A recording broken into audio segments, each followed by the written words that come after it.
মানুষের প্রয়োজন নেই এমন কোনো সংস্কার আনা উচিত হবে না বলে মনে করেন বিএনপির মহাসচিব মির্জা ফখরুল ইসলাম আলমগীর।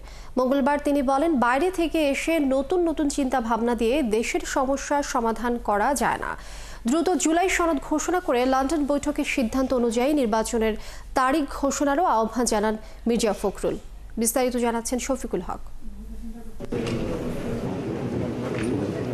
চলতি মাসের মধ্যেই সংস্কার নিয়ে চূড়ান্ত সিদ্ধান্তে আসতে চায় জাতীয় ঐক্যমত্য কমিশন। এজন্য দলগুলোর কাছে একটি খসড়াও পাঠিয়েছে তারা। জাতীয় প্রেস ক্লাবে এক স্মরণ সভায় যোগ দিয়ে বিএনপি মহাসচিব বললেন, সংস্কারে ভয় নয় বরং স্বাগত জানায় তার দল। আমাদেরকে অনেকে খোঁটা দিয়ে কথা বলেন যে আমরা সংস্কার চাই না। সংস্কারের চিন্তাটাই তো আমাদের। আমরা সংস্কারকে ভয় তো পাই না, আমরা সংস্কারকে স্বাগত জানাই।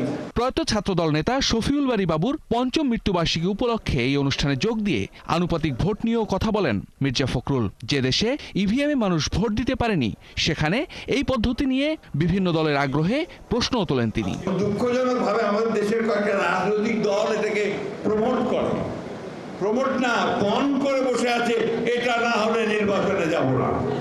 বাইরে থেকে এসে বসে বা কাউকে আপনার নতুন নতুন চিন্তা ভাবনা দিয়ে কিন্তু দেশের সমস্যার সমাধান করা যাবে না। অবিলম্বে সংস্কারগুলো শেষ করুন, সেই সনদ ঘোষণা করুন, আর দয়া করে নির্বাচনের যে তারিখটা নির্ধারণ করেছেন আমাদের ভারপ্রাপ্ত চেয়ারম্যান জনাব তারেক রহমানের সঙ্গে লন্ডনে বৈঠকে বসে যেটাতে জাতীয় অনুপ্রাণিত হয়েছে, আশান্বিত হয়েছে, সেই সময়টাতে নির্বাচন দিন। একই দিন সকালে আমরা বিএনপি পরিবার আর মায়ের ডাকের যৌথ আয়োজনে গণতান্ত্রিক পদযাত্রায় শিশু শীর্ষক এক অনুষ্ঠানে অংশ নেন বিএনপি মহাসচিব। বাবা সহ আমার সব চাচুদের খোঁজ চাই, তাদের সাথে কি হয়েছিল, তারা এখন কেমন আছে, কোথায় আছে, আমি জানতে চাই। যারা এই বিভীষিকাময় সময়টা আমাদের হাত ধরে পার হয়ে এসছে, তাদেরকে একটা সুন্দর সময় উপহার দেওয়ার জন্য এই উদ্যোগ আমার মনে হয় প্রথম উদ্যোগ।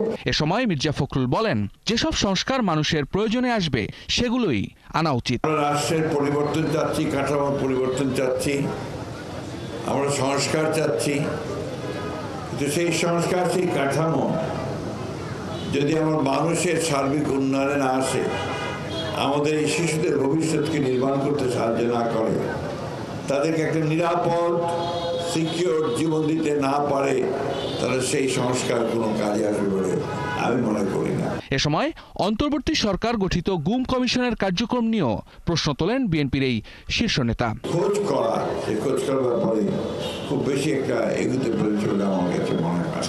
শফিকুল হক, ৭১, ঢাকা।